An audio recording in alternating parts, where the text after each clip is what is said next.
Welcome to Presence, a global conversation for a new earth, with hosts Doug King and Cody Deese.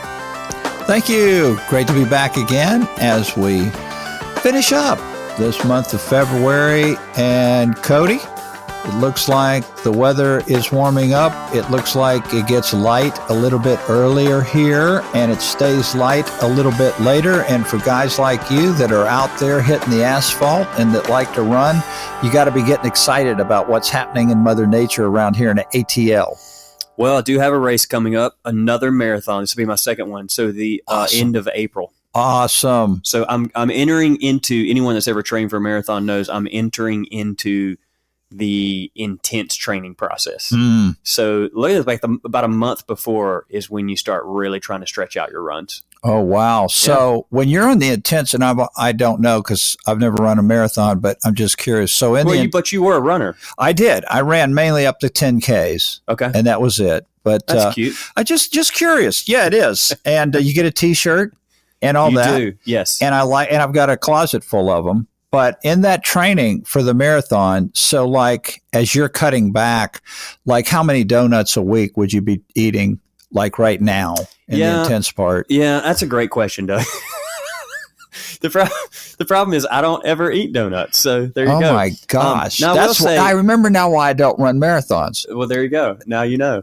But I do. Well, this thing is when you run these, you train for these, this marathon, you're going on these long runs. So that's actually one of my favorite parts about training is when you get done when you get done running, you can literally eat whatever you want. And so you just go at it. Oh, wow. Yeah. I can literally eat whatever I want now. You're free. You're formless. I am formless. I lost my form years ago. So yeah, that's a different formlessness. I love it. Okay, Doug, I think we were talking about faith. Last week, we were tracing the two threads. Yeah. And then they intersected at Jesus. And so we kind of ended the podcast talking about Jesus. But I want to go back and I want to continue to talk about faith. And I want to talk about between Abraham, but before Jesus. And let's talk maybe about some of the prophets. Yes. And also, you had mentioned talking about promise and the promise, right, and what that is. Yes. So, where do you want to start? Yeah, why don't we start with we've started with Abraham with faith. We also start with Abraham and promise. Faith and promise go together in the first part of the story. And what we'll see is, as we trace this, that faith with regard to Abraham did not involve an outcome. Faith, when it involved Abraham and then his children and Israel, it was something that pointed toward, it was a promise of a future outcome. And when we get to Jesus, we'll see that while all of Abraham forward is representing faith as it relates to the promise of something coming, once we get to Jesus, we'll see that faith of Christ, is the fulfillment of all those promises and that which they were hoping for. And so we'll see how faith moves from faith of promise to faith which fulfills. Okay, are you referencing Genesis 12 with Abraham? So Genesis 12, yes. The Lord said to Abraham, go from your country, your people, your father's household to the land that I will show you.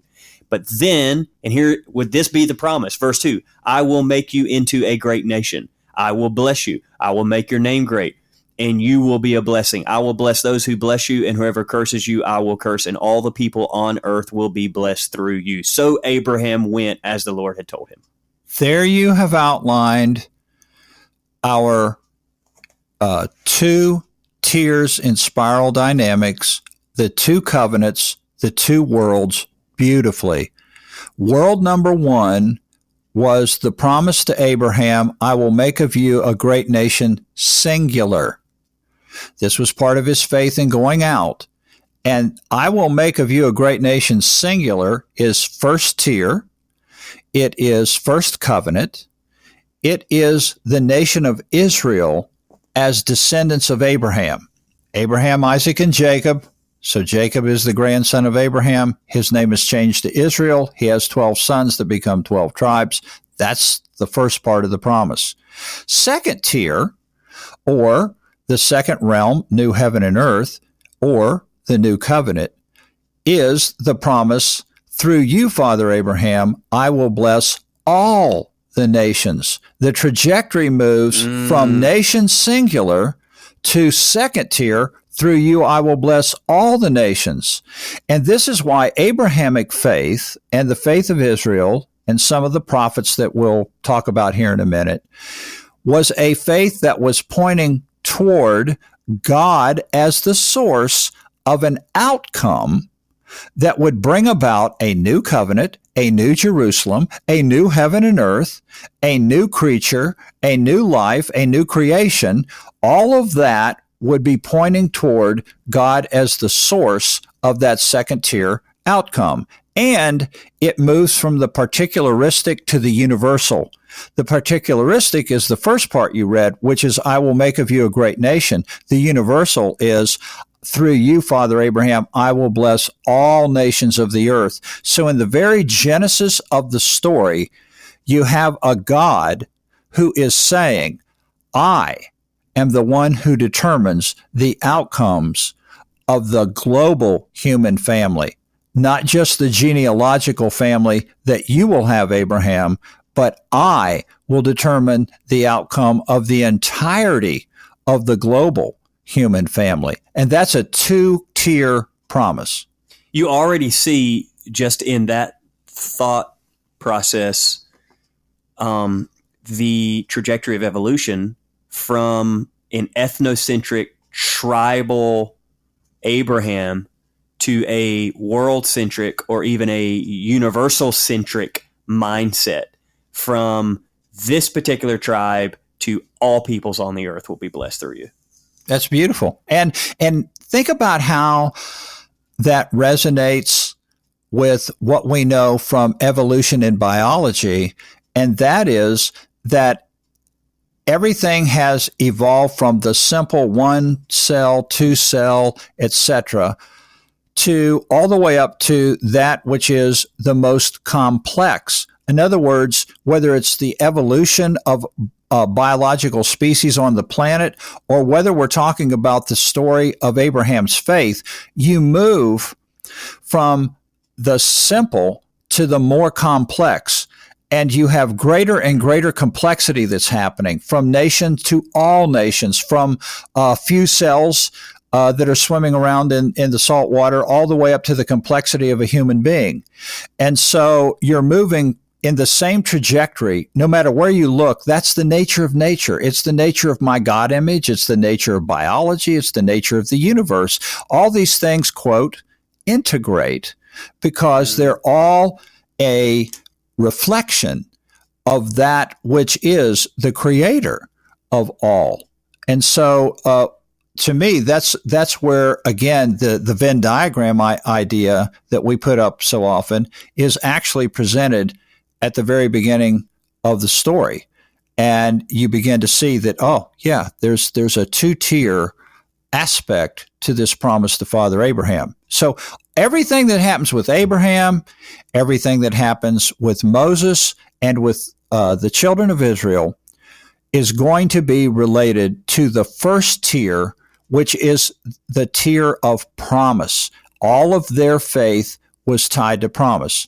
And in fact, if I've noted Hebrews 11, I'll just throw that in here so then we can go back, Cody, and talk about prophets and all that kind of thing. But in the writer of Hebrews, we talked about 2 or 3 times that heroes of faith thing, chapter 11, all the heroes of faith. Those heroes of faith existed in the time of promise, and that's why the writer in the last 2 verses of Hebrews 11 says, all these great heroes from Abraham all the way down to the present time, having obtained a good testimony through faith, did not receive the promise.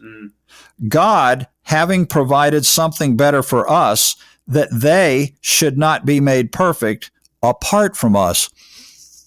So what's happening in the trajectory is that even though there was faith, faith was not the point in and of itself. Their faith from Abraham to the time of Christ did not bring salvation, was not associated with salvation, for God and God alone is the source of salvation, not faith. And as we take this trajectory further down the line, that's where we're going to see that over the centuries, we've confused the whole purpose of faith and why we're doing this podcast series. They realized that even though they had faith in God, even though they suffered trials and tribulations because of their faith, and they held steadfast because of their faith in and of itself was not enough. Their faith was tied to the promise, and the promises are made to Abraham. I think we brought this up last week, Cody. You have promises. You read the promise to Abraham. There's also promises that were made regarding King David. We won't get into that today, except to say this. If you want to read Acts chapter 13 and what Paul had to say about this sometime, read that chapter. It's fascinating because Paul is talking to his adversaries in Jerusalem, and he's telling them that Jesus is actually the fulfillment of the promise that was made to David, that someday one of his descendants would be placed on his throne forever. And so the other aspect of promise relates to the restoration of the kingdom of God, and that's another podcast series. But getting back to what you just asked me, this idea of promise is absolutely tied to faith, and faith is that which points to the source, which is God, and God alone is the outcome of that source. Whoa. Yeah, exactly. I am processing quite a bit from what you just said, and I feel like I have 1,000 things that I could ask about. One of which is, okay, back to Hebrews 11. Mm-hmm. They did not receive the promises. Right. Can you talk more about that? Yeah. So, again, there's a purpose to the law, and there's a purpose to Abraham and the trajectory and what people were learning at that time. And what people were learning at that time was that even though they were attempting to keep the law, even though they were attempting to be obedient, good people, faithful to God, that in and of itself was not delivering them from the greatest bondage, which was sin and death. So I've got to set that aside for now because that's a later down the road thing we'll get to when we get to Christ and what's happening with that.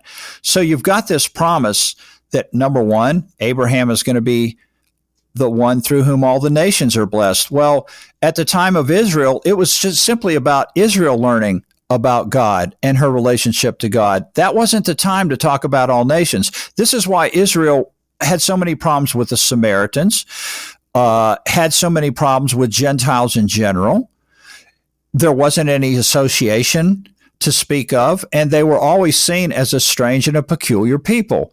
That's because these threads of Adam and Abraham were being developed within Israel herself. And so you'll even see this in the kings of Israel in terms of the Adam-Abraham thread working out, because every time a king died, the writer in Kings and Chronicles will say something to the effect of, and this king did that which was good in the eyes of God, or this king did those things which were evil in the sight of God. In other words, these two threads are playing out where you're seeing that either someone is living toward that godly way of life or God's source life, or there's someone that has given into some self-centered, selfish source desire where they have brought about some kind of oppression that you brought up in the past, some kind of illicit bloodshed, or they've overtaxed the people, or they've done things that are self-serving.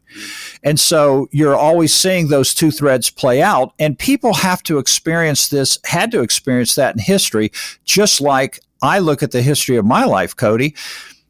I had to have all the experiences I've had up to this period of time because every single one of those experiences was an opportunity for me to become conscious of outcomes that happened and for me to become conscious of my own personal faith and my own personal journey. So rather than me berating things that are from my past or holding on to them in guilt and shame or not being able to get over them, I began to learn that, no, this is what the narrative is saying. My history, my personal history, was just as necessary as Israel's history. And that's because consciousness comes through life experiences, and life experiences alone are what bring us the growth that we have. So when I look at the promises that those saints did not receive, they were the promises of God to restore that which had been lost in Adam, and through self as source, that was going to come to them. They were going to receive the promises because the writer says that they without us would not be made perfect, meaning with us they will be. So I have this picture in my head. I've told Danae this many times, that at this restoration of all things, when God becomes all in all in 1 Corinthians 15, when the kingdom is restored, and that's a David thing that we'll get to at some point, when, in other words, God is put back in control and I see my proper and appropriate place within that kingdom, I have this vision of the restoration of all things starting with God in an anthropomorphic sense, God standing there, and the first two people that he's got his arms open to are Adam and Eve, and they're the first two people that come running into this restored state. That no one from Adam forward, no one was written off, no one was discarded, no one was destroyed, everything was restored. And that's all part of an experience journey. And I've had many experiences in my own life when I've experienced very painful things. It's what this journey is. The question is what you will make of them. And the faith that I have that at the end of the day, God is the one who restores, reconciles, and makes whole and heals. All those stories are all throughout the narrative. And so I see in that my hope and my confidence in why I go after the Spirit of God, not after self as source. So that's why in Hebrews 11, that first question, they did not receive the promises because their faith in and of itself wasn't enough to bring about the thing. It was God who brought it about, and they had faith that would someday happen. Yes. So it gets a little tricky. So the faith in and of itself wasn't enough. Right. And part of that is because faith is not the point. Correct. It's what the faith points to. Correct. And again, we've made that over and over again. This is the problem with Christ. Christ is a pointer, pointing away from the self. This is Christ saying, the words that I speak are not my own.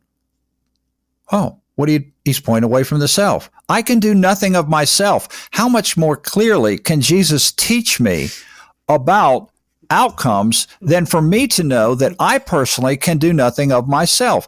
When I'm doing a podcast, the things that I'm saying that are reverberating through spirit and that reflect spirit as source are not my own words. I'm simply passing along that which has always been.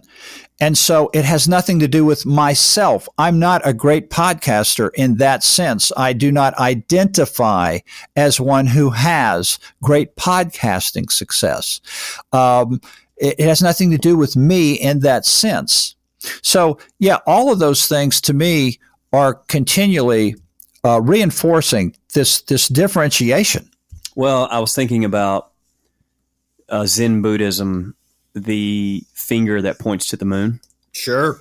And it's a great analogy. It's just a great image of what we're talking about today, because it's never been about the finger. It's always been about the trajectory of the finger.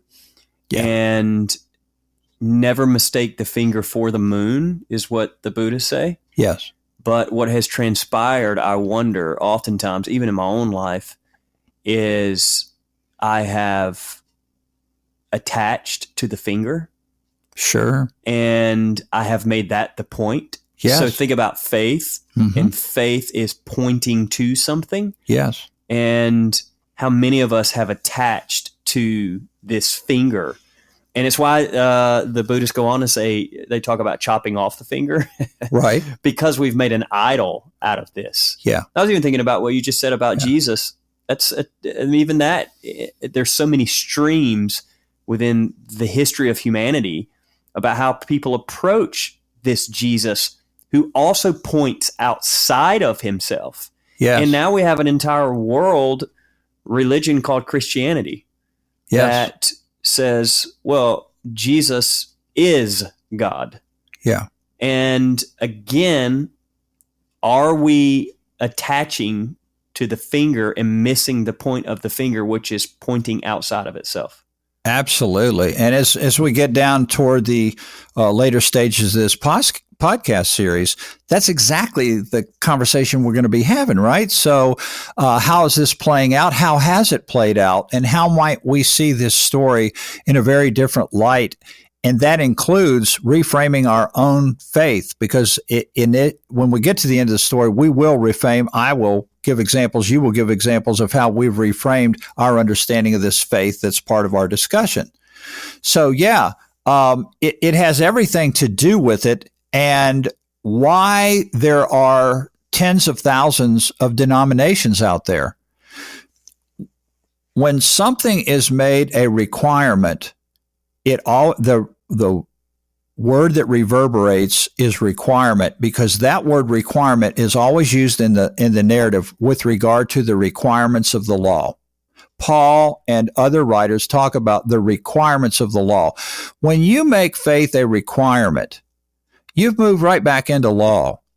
And we'll get into Romans down the road. We have some things that we'll announce here in the near future of what we're going to be doing through even the rest of this year and coming this fall, that are going to completely reframe the way we've looked at our own personal faith, our own personal salvation, and even more than that, Cody, how we have tried to tell others that because they have no faith, they have no salvation, that if they've lost a loved one, that loved one has absolutely no hope, because we have some kind of matrix that we put them through that questions in detail, what do you even mean when you say you have faith? Look, every denomination out there says they have faith, but they describe all the things that go around that faith differently. So they all have to go to a different building on Sunday. They can't worship together. They have to do their ordination of their ministers in a different place, in a different way. On and on we could go with the denominating thing. So yes, we're reframing faith, and we're seeing that it is that which points to the source of all things. And so the promise from God was that he was going to bless all the nations. Mm-hmm. Now, the question is, did he mean by that, the way God's blessing all the nations is because there's like 500 people in China that believe, and the other X billion are all lost, but God honored that promise. And in every country on the planet, there's like one or two people that probably have faith, and that's the way that God blessed all the nations. Isn't that wonderful? Now, all the others of his children were lost. All the others have been cast away.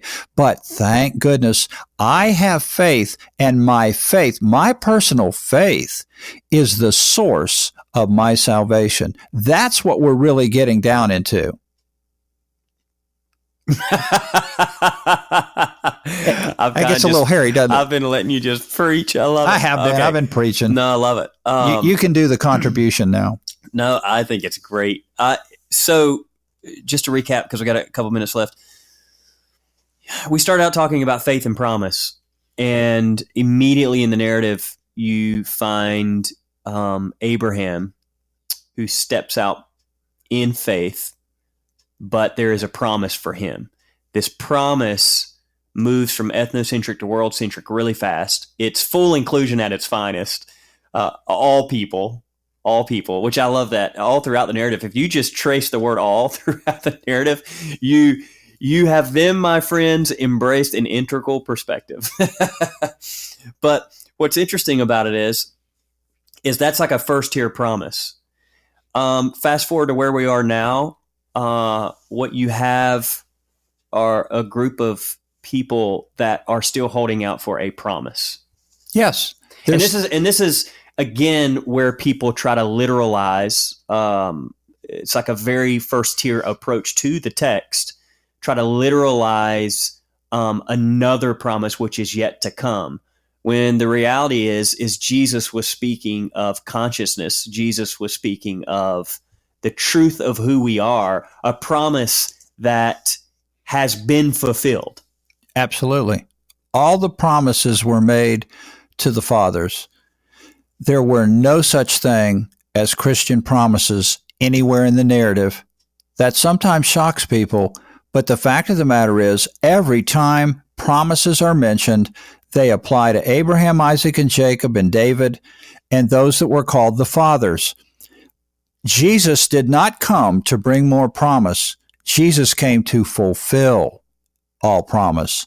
And that is where the faith of Christ will transcend and incorporate the faith of Abraham. We're on our way there. We're going to get there. And hey, and by the way, once we get there, we promised for weeks that we're going to get to justification by faith. We are going to get there, but you can see already that we're trying to lay the considerable groundwork that the narrative lays before we can actually jump in to the middle of the text and address something in a vacuum. We've got to give the whole context of it. That's what we're trying to do now. Awesome. Well, Doug, we're out of time. For all of you listening, hope you enjoyed this episode, and we'll see you next week to continue the conversation on faith. Thank you for joining us today. If you have any questions or comments, please contact us at info@presence.tv. You can also visit our website at presence.tv or find us on Facebook. We look forward to hearing from you.